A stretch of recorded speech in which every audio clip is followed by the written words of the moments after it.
இஸ்ரேலுக்கும் ஹமாஸ்க்கும் இடையிலான போர்ல ஒரு பக்கம் இஸ்ரேல் அரசாங்கம் காசாவினுடைய எல்லையோர பகுதிகளை கொஞ்சம் கொஞ்சமா ஆக்கிரமிக்க ஆரம்பிச்சிருக்காங்க. இன்னொரு பக்கம் ஹெஸ்புல்லா இயக்கம் இஸ்ரேல் மேல அவருடைய தாக்குதலை தீவிரப்படுத்த ஆரம்பிச்சிருக்காங்க. சோ இந்த வீடியோல நம்ம என்ன பார்க்க போறோம்னா, ஹெஸ்புல்லா இயக்கம் இஸ்ரேல் மேல தாக்குதலை தீவிரப்படுத்துறதுக்கான காரணம் என்ன, எதற்காக இஸ்ரேல் அரசாங்கம் காசாவினுடைய எல்லையோர பகுதிகளை ஆக்கிரமிக்க நினைக்கிறாங்க, பல விஷயங்கள் பத்தியும் இந்த வீடியோல ரொம்பவே டீடைலா பார்த்தலாம். வீடியோவை லைக் பண்ணிக்கோங்க, சேனலை சப்ஸ்கிரைப் பண்ணிக்கோங்க. வாங்க வீடியோக்குள்ள போயிடலாம். அறிவோம் தெளிவோம் உறவுகளுக்கு அன்பான வணக்கங்கள்.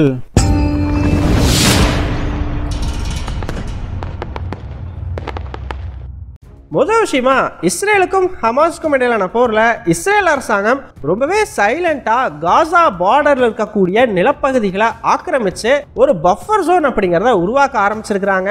ஆக்சுவலா இந்த விஷயத்துக்கு இன்டர்நேஷனல் அட்டென்ஷன் அப்படிங்கிறது இல்லாத காரணத்தினால என்னதான் காசா நிலப்பகுதிகள் ஆக்கிரமிக்கப்பட்டாலுமே கூட பெருசா எந்த ஒரு எதிர்ப்பும் இல்லாம இஸ்ரேல் இந்த பஃபர் ஜோனை உருவாக்கிட்டு இருக்கிறாங்க.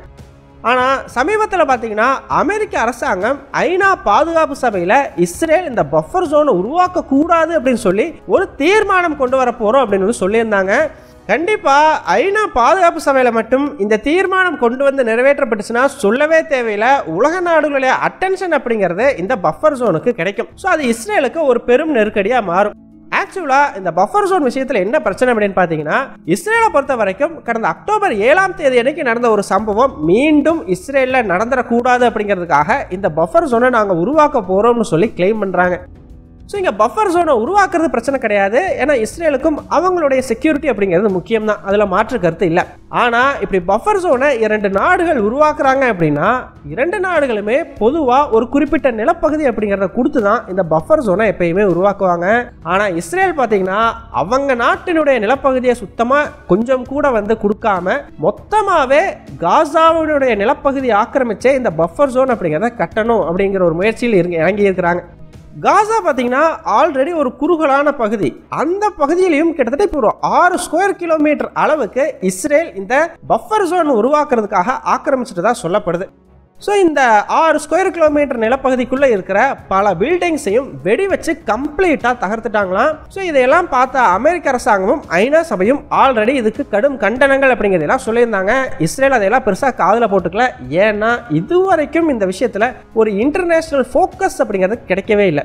இந்த நிலைமையில தான் அமெரிக்க அரசாங்கம் திங்கட்கிழமை அன்னைக்கு ஐநா பாதுகாப்பு சபையில் ஒரு தீர்மானம் ஒன்று கொண்டு வர்றதா இருந்தாங்க. ஸோ இந்த தீர்மானத்தில் பார்த்தீங்கன்னா எந்த நாடுமே, அதாவது 2 சைடில் யாருமே ஒருத்தருடைய நிலப்பகுதியை இன்னொருத்தர் ஆக்கிரமிக்க கூடாது, அந்த நிலப்பகுதியில் வேறு எந்த விதமான கட்டுமானங்களையோ இல்லை அங்கே இருக்கக்கூடிய எதையுமே மாற்றுறதுக்கு முயற்சி செய்யக்கூடாது அப்படிங்கிறது தான் அந்த தீர்மானம்.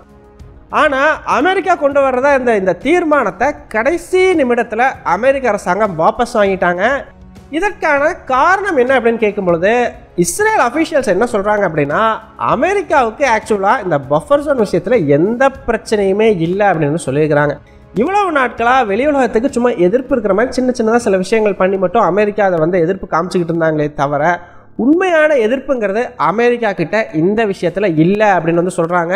இந்த க்ளோஸ்டு டோர் மீட்டிங்ஸ் எல்லாம் நடக்கும் இல்லையா, இஸ்ரேல் பிரதமரும் அமெரிக்க பிரதமரும் சந்திச்சு பேசிக்கிறது, அதே மாதிரி டாப் அஃபீஷியல்ஸ் எல்லாம் பேசிக்கிற ரகசிய பேச்சுவார்த்தைகள், இந்த பேச்சுவார்த்தைகள்ல இதுவரைக்கும் ஒரு முறை கூட அமெரிக்க அரசாங்கம் இந்த பஃபர் ஜோன் விஷயத்துக்கு பெரிய அளவுக்கு எதிர்ப்பு தெரிவிச்சது இல்லை அப்படிங்கிறத இந்த இஸ்ரேல் அஃபீஷியல்ஸ் சொல்லியிருக்கிறாங்க.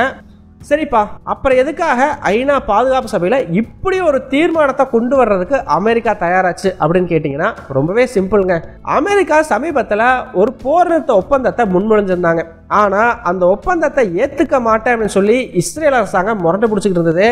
ஸோ இஸ்ரேலுக்கு ஏதோ ஒரு வகையில் ப்ரெஷர் போட்டே ஆகணும், ப்ரெஷர் போட்டால் தான் இஸ்ரேல் வழிக்கு வரும் அப்படிங்கிற ஒரு சூழ்நிலை இருந்ததுனால அமெரிக்கா இதை ஒரு ப்ரெஷர் டாக்டிக்ஸாக மட்டும் யூஸ் பண்ணியிருக்கிறாங்க. இப்போ இஸ்ரேல் அரசாங்கம் பார்த்தீங்கன்னா போர் நிறுத்த ஒப்பந்தத்துக்கு ஒத்துக்கிட்டதையுமே ஓகேப்பா ரைட் அப்படின்னு சொல்லிட்டு இந்த ஒரு பர்டிகுலர் தீர்மானத்தை மட்டும் ஐநா பாதுகாப்பு சபையில் கொண்டு வராமல் அமெரிக்கா வாபஸ் வாங்கிட்டாங்க. ஸோ உலக நாடுகளுடைய ஃபோக்கஸ் அப்படிங்கிறது இப்போ இந்த விஷயத்துக்கு ரொம்பவே முக்கியம். அப்படி இல்லை அப்படின்னா கண்டிப்பாக காசாவினுடைய அந்த குறுகலான நிலப்பகுதியிலையும் கொஞ்சத்தை ஆக்கிரமித்து இந்த பஃபர் ஜோன் அப்படிங்கிறது உருவாக்கப்படும். அதை தடுக்கிறது ரொம்பவே கடினமாக மாறும். ஸோ இந்த விஷயத்தில் இனி அடுத்தடுத்து என்ன நடக்குது, இது எப்படி போகுது அப்படிங்கிறத நம்ம வெயிட் பண்ணி தான் பார்த்தாகணும். இதெல்லாம் ஒரு பக்கம் போயிட்டு இருக்கும்போது இன்னொரு பக்கம் பார்த்தீங்கன்னா ஹெஸ்புல்லா இயக்கத்தை சந்திக்கிறதுக்கு ஈரானுடைய தற்போதைய ஃபாரின் மினிஸ்டர் லெபனானுக்கு விசிட் பண்ணுறதா ஒரு அறிவிப்பு ஒன்று போன வாரம் வெளியாயிருந்துச்சு. இந்த அறிவிப்பு வெளியானதுலேருந்தே பார்த்தீங்கன்னா இன்னைக்கு வரைக்கும் ஹெசபுல்லா இயக்கம் இஸ்ரேல் மேலே அவங்க நடத்துகிற தாக்குதலை தீவிரப்படுத்தி இருக்கிறாங்க. ரொம்பவே முக்கியமாக இந்த அறிவிப்பு வெளியான உடனே ஹெசபுல்லா இயக்கம் இஸ்ரேலினுடைய கோலன் ஹைட்ஸ் மேலே ஒரு மிகப்பெரிய தாக்குதலை நடத்தினாங்க. அங்கே இருக்கக்கூடிய மிலிட்ரி பேஸ் மேலே அட்டாக்ஸ் அப்படிங்கிறது நடந்துச்சு. ஸோ இந்த தாக்குதல் இதுவரைக்கும் நடந்ததுலேயே கொஞ்சம் தீவிரமான தாக்குதலாக கருதப்படுது. காரணம், இந்த கோலன் ஹைட்ஸ் அப்படிங்கிறது ரொம்பவே முக்கியமான ஒரு பகுதி. ஏன்னா இது கொஞ்சம் மலைப்பாங்கான கொஞ்சம் உயரமான இடம் அப்படின்னு சொல்லலாம். பேர்லேயே ஹைட் இருக்குது இல்லையா? ஸோ இந்த கோலன் ஹைட்ஸை யார் பிடிக்கிறாங்களோ, யூஸ்வலாகவே ஒரு போர் நடக்குது அப்படின்னா உயரமான பகுதிகளில் இருக்கிறவங்களுக்கு ஒரு பெரிய அட்வான்டேஜ் உண்டு அப்படின்னு சொல்லப்படும். ஸோ அந்த வகையில் தான் இந்த கோலன் ஹைட்ஸ் யார்கிட்ட இருக்குதோ அவங்களுக்கு ஒரு அட்வான்டேஜ் அப்படிங்கிறது எப்பயுமே அந்த போரில் இருக்கும். ஸோ இதனால தான் இஸ்ரேல் அரசாங்கம் அரபு நாடுகள் கூட நடந்த ஒரு போரில் இந்த கோலன் ஹைட்ஸ் அப்படிங்கிறத சிரியா கிட்ட இருந்து கேப்சர் பண்ணி இன்னைக்கு வரைக்கும் இஸ்ரேல் அரசாங்கம் அவங்க கட்டுப்பாட்டிலே வச்சுக்கிட்டு இருக்காங்க. ஸோ அங்கே இந்த தாக்குதல் நடத்தப்பட்டது, அதுலேயும் மிலிட்ரி பேஸை குறிவச்சு நடத்தப்பட்டது ரொம்பவே தீவிரமான ஒரு விஷயமா பார்க்கப்படுது. அது மட்டும் இல்லைங்க, அதன் பிறகும் தொடர்ச்சியாக பல தாக்குதல்கள் அப்படிங்கிறது நடத்தப்பட்டுக்கிட்டே வந்தது. இந்த நிலைமையில் நேற்று பார்த்தீங்கன்னா முதல் முறையாக ஹெசபுல்லா இயக்கம் இஸ்ரேல் இராணுவத்தினுடைய ஒரு விமானத்தை சுட்டு வீழ்த்துறதுக்கு முயற்சி பண்ணியிருக்கிறாங்க. இதுக்கு முன்னாடி இஸ்ரேல் இராணுவம் பல முறை லெபனானுக்குள்ளேயே போயிட்டு ஹெசபுல்லா மேலே தாக்குதல் நடத்தினாலும் ஹெசபுல்லா இயக்கம் ஒரு டிஃபென்ஸ் பொசிஷன் அப்படிங்கிறத எடுத்திருக்காங்க. இதுவரைக்கும் அந்த விமானத்தை சுட்டு வீழ்த்துறதுக்கு ஒரு முயற்சி கூட எடுத்தது கிடையாது. ஆனால் இந்த முறை முதல் முறையாக ஒரு ட்ரை அப்படிங்கிறத பண்ணியிருக்கிறாங்க. ஆல்ரெடி பார்த்தீங்கன்னா சமீபத்தில் இஸ்ரேலினுடைய ஒரு ட்ரோனை சுட்டு வீழ்த்தியிருந்தாங்க. இப்போ இஸ்ரேல் விமானங்களும் குறிவைக்கப்படுது. ஸோ இது எல்லாமே பார்த்தீங்கன்னா ஈரானோட ஃபாரின் மினிஸ்டர் ஹெசபுல்லாவை லெபனானில் வந்து சந்திச்சுட்டு போனதுக்கப்புறமா நடக்க ஆரம்பிச்சிருக்குது. ஸோ இஸ்ரேல் என்ன சொல்கிறாங்கன்னா, ஈரானோட ஃபாரின் மினிஸ்டர் வந்ததுக்கு முக்கிய காரணமே இஸ்ரேலுக்கு எதிராக இருக்கக்கூடிய எல்லாரையுமே ஒருங்கிணைக்கிறதுக்காக தான். ஸோ அதனால தான் அதுக்கு பிறகு ஹெசபுல்லா இப்படி தாக்குதல்களை தீவிரப்படுத்தி இருக்கிறாங்க அப்படிங்கிற ஒரு குற்றச்சாட்டை முன்வைக்கிறாங்க. அது மட்டும் இல்லை, ஹெசபுல்லா இப்படியே பண்ணிக்கிட்டு இருந்தால் கண்டிப்பாக நாங்கள் போர் அறிவிக்கிறதுக்கும் தயங்க மாட்டோம் அப்படிங்கிற ஒரு எச்சரிக்கையும் இஸ்ரேல் சைடில் கொடுக்கப்பட்டிருக்குது. ஆனால் உண்மையை சொல்லணும் அப்படின்னா இன்னுமே ஹெசபுல்லா நடத்தக்கூடிய தாக்குதல்கள் இஸ்ரேலுக்கு பெரிய பாதிப்புகளை ஏற்படுத்துகிற அளவுக்கு ஒரு தீவிரத்தன்மைங்கிறது இல்லை.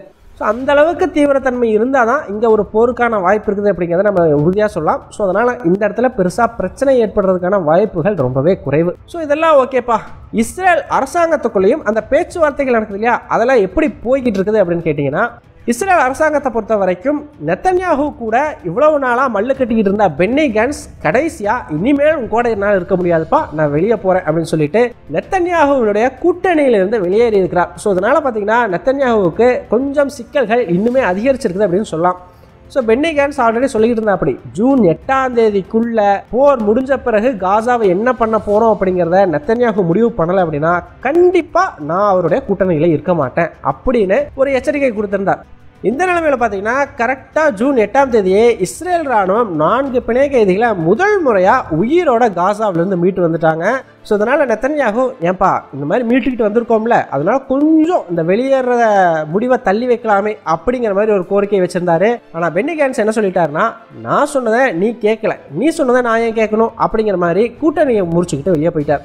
ஸோ இதையே நெத்தன்யாஹூவினுடைய எதிர்க்கட்சி தலைவரான யோவ் கேலண்ட்டும் வரவேற்றிருக்கிறாரு. ஸோ சூப்பர்ப்பா, நீ பண்ணது கரெக்ட் அப்படின்னு சொல்லி. அது மட்டும் இல்லை, வர்ற செப்டம்பர் மாதத்துக்குள்ள, அதாவது இன்னும் 2 மாசத்துக்குள்ள இஸ்ரேலில் எலெக்ஷனை வைக்கணும் அப்படிங்கிறதையும் ஒரு கோரிக்கையாக பென்னி கான்ஸ் வச்சிருக்கிறாரு.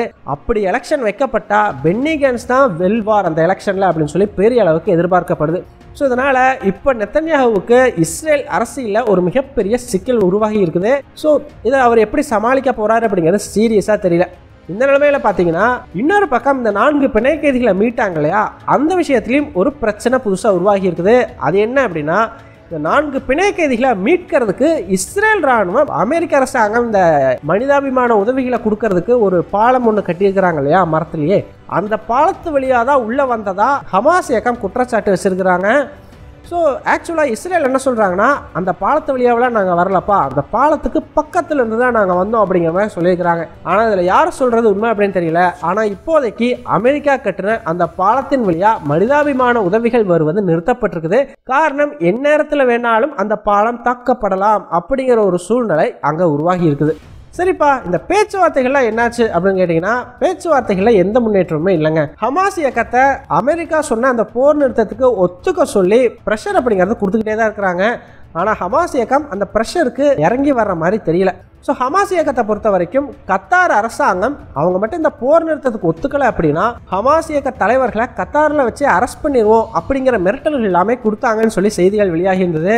ஆனால் ஹமாஸ் இயக்கம் அதை மறுத்துருக்குறாங்க. எங்களுக்கு அந்த மாதிரி எந்த மிரட்டலுமே வரலை, நாங்கள் இங்கே ஃப்ரீயாக தான் இருக்கிறோம் அப்படிங்கிற மாதிரி. ஸோ என்னதான் எவ்வளோ ப்ரெஷர் அப்படிங்கிறது போடப்பட்டாலும் ஹமாஸ் இந்த போரை கம்ப்ளீட்டாக நிறுத்தினா தான் நாங்கள் அந்த ஒப்பந்தத்துக்கெல்லாம் ஒத்துக்குவோம், இல்லைன்னா முடியாது அப்படிங்கிற ஒரு ஸ்டாண்டர்ட்லேயே தான் இருக்கிறாங்க. ஸோ இந்த விஷயத்தில் ஒரு கிளாரிட்டி கிடைக்கணும் அப்படின்னா கண்டிப்பாக நம்ம வெயிட் பண்ணி தான் பார்த்தாகணும். ஸோ ஃபைனலாக நீங்கள் என்ன நினைக்கிறீங்க? இஸ்ரேல் அரசாங்கம் பஃபர் ஜோன் உருவாக்குறதுக்கு காசா நிலப்பகுதியவே முழுசாக யூஸ் பண்ணுறது சரியா தவறா? உங்களுடைய கருத்துக்கள் என்ன அப்படிங்கிறத மறக்காமல் கமெண்ட்ஸில் சொல்லுங்கள். எங்கள் டெலிகிராம் சேனல் லிங்க் டிஸ்கிரிப்ஷனில் கொடுக்குறோம். இன்ட்ரெஸ்ட் இருக்கிறவங்க ஜாயின் பண்ணிக்கோங்க. ரொம்ப முக்கியமான செய்திகள் அதில் பகிரப்படும். வீடியோ பிடிச்சிருந்ததுன்னா லைக் பண்ணிக்கோங்க, சப்ஸ்கிரைப் பண்ணிக்கோங்க. இதன் மூலமாக எங்களுடைய வீடியோஸ் இன்னும் நிறைய பேர்த்துக்கு போய் சேரும். முடிஞ்சால் உங்களுடைய ஃப்ரெண்ட்ஸுக்கிட்டையும் நிறைய ஷேர் பண்ணிக்கோங்க. இது எங்களுடைய உழைப்புக்கு நீங்கள் கொடுக்குற ஒரு ரிவார்டாக இருக்கும். நன்றி.